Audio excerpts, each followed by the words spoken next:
নমস্কার, আমি রিম্পা। কেমন আছেন সবাই? আশা করছি সবাই খুব ভালো আছেন, আর আমরাও ভালো আছি। আমার আরও একটি নতুন ভ্লগে আপনাদের সবাইকে স্বাগত জানাই। সোনার যেদিন স্কুল থাকে সেদিনকে সকালবেলার সময়টা একটু তাড়াহুড়োর মধ্যে দিয়েই কাটে। তো আজকেও সেরকমই ছিল, সেই জন্য তাকে রেডি করিয়ে দিয়ে স্কুলে দিয়ে এসেছি, গাড়িতে তুলে দিয়ে এসেছি। এবং তারপরে এই তো আমি স্নানটা সেরেছি, আর এই যে জামাকাপড়গুলো মিলে দিচ্ছি। এখন শীতকাল, তাই জন্য এখানে জামাকাপড়গুলো মিললে শুকোতে সারাটা দিন সময় লেগে যায়। তবে এই দুটো জামা বলে আমি আর সেভাবে উপরে যাই না। আর এখানে সন্দেশের সাথে একটুখানি মজা করছিলাম। সকালবেলা ওর যেদিন স্কুল থাকে মনে হয় যেন ও স্কুলে চলে গেছে, মানে এরপরে আমার আর সেভাবে কোনো কাজ নেই। তবে অনেক কিছুই কাজ পড়ে থাকে, আর সেগুলো করতে করতে বেশ অনেকটা বেলাও হয়ে যায়। আর এই তো ব্রেকফাস্ট আজকে সেভাবে কিছু করিনি, ইচ্ছে হয়নি। অনেকটা বেলা হয়ে গেলে তখন আর ইচ্ছে যায় না। আর মাছের তেল রয়েছে একটুখানি, দেখতে পাচ্ছি তো সব কিছু বরফে জমে গেছে, সেই জন্য জলটা দিয়ে রেখে দিচ্ছি। ওদিকে সবজিগুলো কাটতে কাটতে এই বরফগুলো গলে যাবে। মাছটা সত্যি বলতে আমাদের বাড়িতে একেবারে কমন একটা খাবার, যেমনটি ভাত হয় তো সেরকমই এটাও একটুখানি কমন। মাছ বা ডিম বা মাংস ছাড়া একেবারে খাওয়াটা সেভাবে হয় না। আর যদি বৃহস্পতিবার হয়, যেমন এখন অগ্রহায়ণ পৌষের বৃহস্পতিবারে আমাদের নিরামিষ খাওয়া হয়, তো একমাত্র ওই দিনটা, আর বাকি কিন্তু প্রতিদিনই মাছটা হয়। মাছের যেটুকুনি তেল রয়েছে সেটা আলু, বেগুন আর একটু পেঁয়াজ কুচিয়ে নিয়েছি, এটা দিয়ে একটু ভাজা ভাজা করে নেব। এটা আমরা সবাই খেতে ভীষণ ভালোবাসি, বিশেষ করে সোনা খেতে ভীষণই পছন্দ করে। আজকের ভিডিওতে আমার একটি নাম নেওয়ার আছে, আর সেটা হচ্ছে আহানা। অনেক করে আগের ভিডিওতে রিকোয়েস্ট করেছো তোমার নামটা নেওয়ার জন্য, তো তোমার নামটা নিলাম। যদি তুমি আমার ভিডিওটি দেখে থাকো তাহলে প্লিজ আমাকে একটি কমেন্ট করে দিও। ভিডিওগুলিতে আপনাদের নাম নেওয়ার পরে আপনারা যেভাবে খুশি হন, তো এই খুশিটা কিন্তু আমার কাছে আপনাদের থেকে অনেক বড় পাওয়া। এবং সেই সাথে আমারও একটা রিকোয়েস্ট থাকে, যদি আমার আজকের ভিডিওটি আপনাদের ভালো লেগে থাকে তাহলে প্লিজ একটি লাইক করে দেবেন। আর আপনি যদি আমার চ্যানেলে নতুন হয়ে থাকেন চাইলে আমার চ্যানেলটিকে সাবস্ক্রাইব করে রাখতে পারেন। আর যারা যারা কাজটি অলরেডি করেছেন তাদেরকে অসংখ্য ধন্যবাদ। কমেন্ট বক্সে কিন্তু অনেকে সাপোর্ট করার কথাও বলেন, তো সাপোর্ট করা মানে এই নয় যে আমি আপনার চ্যানেলটিকে গিয়ে সাবস্ক্রাইব করে দেবো, তাতে আপনার অনেক কিছু উপকার হয়ে যাবে।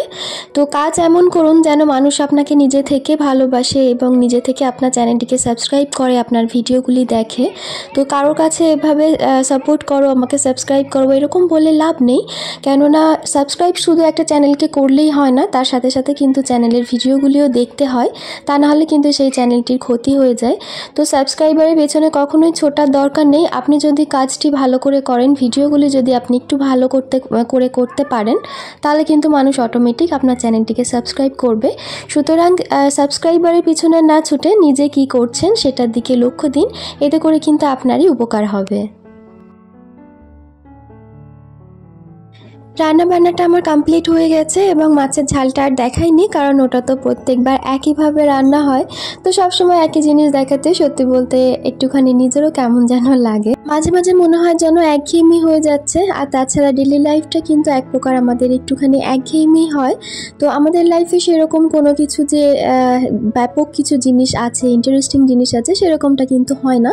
তারই মধ্যে যতটুকুনি সম্ভব হয় একটু বদলে আপনাদের সঙ্গে শেয়ার করার চেষ্টা করি, আশা করছি ভালো লাগবে। এরপরে খাওয়া দাওয়া সেরে বেশ খানিকক্ষণ বিশ্রাম নিয়েছি, আর এই তো বিছানার অবস্থা একেবারে বেহাল হয়ে আছে। সোনা এসে বিছানার অবস্থা আরও খারাপ করে দিয়েছে, তার উপরে জামা কাপড়গুলো পরে রয়েছে। তো ভাবছি বিছানাটা আজকে একটুখানি পরিষ্কার করে নেব। সত্যি কথা বলতে ঘরে কিছু থাক আর নাই থাক, বিছানাটি যদি পরিপাটি করে না থাকে তাহলে কিন্তু সেই ঘরটি দেখতে একেবারেই ভালো লাগে না। তো এই মুহূর্তে আমার ঘরটা ঠিক সেরকমই হয়ে রয়েছে, যতবারই ঢুকছি মনে হচ্ছে যেন কোথায় যেন ঢুকে গিয়েছি। তো একেবারেই দেখতে ভালো লাগছে না, তো তাই জন্য একটু সুন্দর করে পরিষ্কার করে আবারও সব কিছু ঝেড়ে মুছে নিয়ে পাতবো। এখন শীতকাল বলে এই পাতলা একটা কম্বল রয়েছে, তো এটাও বিছানার উপরে বিছিয়ে দিই। এতে করে বিছানাটায় যখন আমি বসি তখন কিন্তু সেরকমভাবে ঠান্ডা একেবারেই লাগে না, কেননা এগুলো তো সেভাবে ঠান্ডা হয় না। আর ডাইরেক্ট যদি বিছানাটায় বসতে যাই তখন বিছানাটা ঠান্ডা হয়ে যায়। অনেক সময় দেখা যায় কি অনেকক্ষণ একটা জায়গায় বসে হয়তো সেই জায়গাটা গরম হয়ে গেছে, তো কিছু একটা দরকারে যদি আমি উঠি তখন সেই জায়গাটা আবার সঙ্গে সঙ্গে ঠান্ডা হয়ে যায়। তখন ওই ঠান্ডা বিছানাটাতে বসতে বা শুতে একটু অসুবিধা হয়, যেহেতু এখন শীতকাল। তো তাই জন্যই এই পাতলা কম্বলটা পেতে রাখি, আর এতে কিন্তু অনেকটা আমার হেল্প হয়। আর এই তো বিছানা ঝাড়লেই তো ঘরের মধ্যে এক গাদা ধুলো পড়বে, এবং সেই সাথে সাথে ঝাঁটটাও দিতেই হবে। তো বিকেলবেলা স্বাভাবিকভাবেই প্রত্যেক দিন যেমন ঘর ঝাঁট দেওয়া সকাল বিকেল দুবেলা, তো সেটাই করে নিচ্ছি।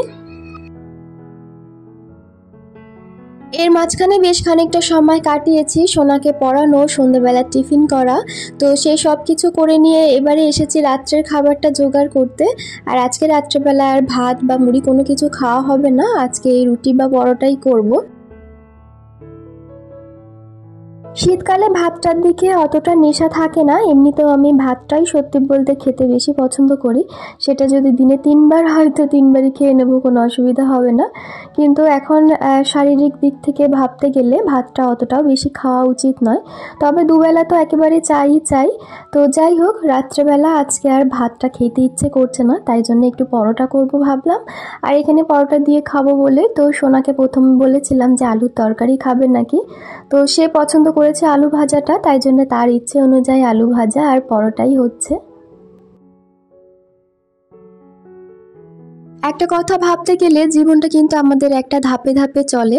একটা সময়ে নিজের পছন্দে চলতাম, এখন আমি মা হয়ে গেছি, তো সেই জন্য এখন নিজের ছেলের পছন্দে চলতে হয়, কখনো কখনো নিজের হাজবেন্ডের পছন্দে চলতে হয়। তো এখন নিজের পছন্দটার সাথে সাথে তাদের পছন্দেরও খেয়াল রাখতে হয়। তো এইসব খেয়াল রাখার মাঝে দেখা যায় কি অনেক সময় নিজের পছন্দটাই যেন কোথাও না কোথাও জলাঞ্জলি হয়ে যায়। একটা সময় কিন্তু আমাদের মায়েরাও অনেক রকম স্যাক্রিফাইস করেছে আমাদের জন্যে, এবং এখন সেই জায়গাটাতেই আমরা দাঁড়িয়ে রয়েছি, তো আমাদেরকেও তো স্যাক্রিফাইস করতে হবে, তাই না? এবং একটা সময় নিজের ইচ্ছে থেকে দেখা যায় কি অন্যের ইচ্ছেকেই বেশি গুরুত্ব দিতে হচ্ছে, তখন আর মনে হয় যেন তাদের ইচ্ছেটাই আমার ইচ্ছে, তো এইভাবে দিনগুলো কেটে যায়। পরোটা আমি দুভাবেই করে থাকি, কখনো কখনো ডাইরেক্ট তেলের মধ্যে দিয়ে দিই, আবার কখনো সেঁকে এরকম কম তেল দিয়ে করি। তো করাটা নিজের পুরোপুরি খাওয়ার ইচ্ছের ওপর ডিপেন্ড করে যে কিভাবে খেতে চাই। তো কখনো কখনো যদি মনে হয় যে বেশি তেল দেওয়া জিনিসটা খাবো তখন ওইভাবে করি, কেননা ওভাবে করলে প্রচণ্ড তেল অ্যাবজর্ব করে। আবার কখনো কখনো মনে হয় যে না, কম তেলেই খাবো, তো তখন এইভাবেই করা হয়। আর এই হচ্ছে আমার রাতের খাবার, যেটা নিয়েও বসে পড়েছি। তাহলে চলুন, আমার আজকের ভিডিওটি এই পর্যন্তই। সবাই খুব ভালো থাকবেন, আবারও দেখা হবে।